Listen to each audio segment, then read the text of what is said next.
বিজেপির ভোট চুরি করছে এই দাবি তুলে ভারত বাংলাদেশ সীমান্তে গণস্বাক্ষর রাজ্য কংগ্রেস নেতৃত্বের 2024 সালের লোকসভা নির্বাচনে ভোট হয়েছে, তাতে যারা দেশ গড়ার জন্য ভোটারের কোপে পড়েছেন, যারা প্রধানমন্ত্রীকে ভোট দিয়ে নির্বাচিত করেছেন, তাদেরই আজকে ভোটাধিকার কেড়ে নেওয়া হচ্ছে। বিদ্যাধরী নদীর পাড়ে আদিবাসী পাড়ায় ছোট ছোট বাচ্চাদের হাতে নতুন বস্ত্র তুলে দিল স্বেচ্ছাসেবী সংস্থা। হারোয়া থানার কুটখালি গ্রাম আদিবাসী পাড়ায় শিশু সহ শতাধিক মানুষের হাতে নতুন বস্ত্র তুলে দিলেন স্বেচ্ছাসেবী সংগঠনের সদস্যরা। নাবালিকাকে ধর্ষণের অভিযোগে গ্রেফতার যুবক। অভিযোগ পাওয়ার কয়েক ঘন্টার মধ্যেই অভিযুক্তকে গ্রেফতার করে হারোয়া থানার পুলিশ। হারোয়া থানা এলাকার ঘটনা। পরিবার সূত্রে জানা যায়, 16 বছরের নাবালিকা তার পাড়ারই 20 বছরের এক যুবকের দ্বারা ধর্ষিত হন। পরিবার হারোয়া থানায় ধর্ষণের লিখিত অভিযোগ দায়ের করে। পুলিশ অভিযুক্ত যুবককে গ্রেফতার করে ইতিমধ্যেই পক্সো আইনের মামলা রুজু করে ঘটনার তদন্ত শুরু করেছে।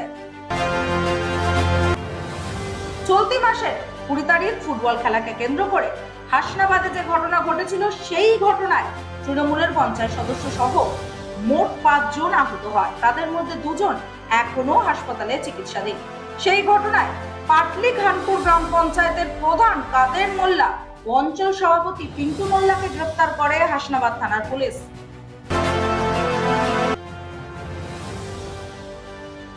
উচ্চ মাধ্যমিকের শেষ দিনে জীববিদ্যার প্রশ্নপত্রে ভুল, বিপত্তিতে পরীক্ষার্থীরা। পরীক্ষার শেষ দিনে জীববিদ্যার প্রশ্নে ভুল। এদিন বায়োলজিক্যাল সায়েন্স, রাষ্ট্রবিজ্ঞান ছিল। অভিযোগ ওঠে বায়োলজিক্যাল সায়েন্সের প্রশ্নপত্রে ভুল রয়েছে। প্রশ্নপত্রে ভুল থাকলে পরীক্ষার্থীদের চেষ্টার ভিত্তিতে পুরো নম্বর দেওয়া হবে, আশ্বাস দেন উচ্চ মাধ্যমিক শিক্ষা পর্ষদের সভাপতি চিরঞ্জীব ভট্টাচার্য।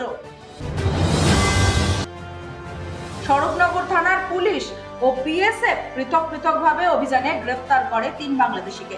জানা যায়, গতকাল তারালি সীমান্ত এলাকা থেকে 11টি বিভিন্ন ব্র্যান্ডের মোবাইল সহ এক পাচারকারীকে আটক করে বিএসএফ। অন্যদিকে গোপন সূত্রে খবর পেয়ে স্বরূপনগর থানার পুলিশ হাকিমপুর মাঠপাড়া সংলগ্ন এলাকা থেকে এক দালাল সহ এক বাংলাদেশিকে গ্রেফতার করে। রামপুরহাটে বালি বোঝাই ট্রাক্টরের ধাক্কায় ভ্যান চালকের মর্মান্তিক মৃত্যু। ভোরবেলা ভয়াবহ সড়ক দুর্ঘটনায় প্রাণ গেল এক চায়না ভ্যান চালকের।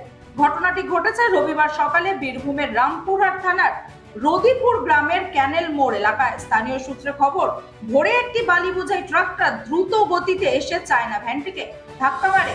এলাকার বাসিন্দাদের অভিযোগ, প্রতিদিন ভোর ও রাতের অন্ধকারে বেপরোয়া গতিতে প্রায় 50 থেকে 70টি বালি বোঝাই ট্রাক্টর এই রাস্তা দিয়ে চলাচল করে। অভিযুক্ত ট্রাক্টর চালককে দ্রুত গ্রেফতার করে কড়া শাস্তি দিতে হবে এবং একই সঙ্গে অবিলম্বে এই রাস্তায় বালি বোঝাই ট্রাক্টরের যাতায়াত বন্ধ করার দাবি রাখেন স্থানীয়রা। শান্তির বাজার পুর পরিষদ, তথ্য সংস্কৃতি দপ্তর যৌথ উদ্যোগে অনুষ্ঠিত হলো আগমনী অনুষ্ঠান ও ফুড ফেস্টিভ্যাল। দুর্গাপুজোর চাঁদা নিয়ে ত্রিপুরা রাজ্যের ফটিকরায় বিধানসভা এলাকার ডেমডুমে ক্লাব কর্তৃপক্ষ এবং লরি চালকদের মধ্যে সংঘর্ষ। সন্ত রামপালজি মহারাজের শিষ্যদের দ্বারা সারা বিশ্বব্যাপী তার সৎসঙ্গ হয়ে আসছে দীর্ঘ বছর ধরে।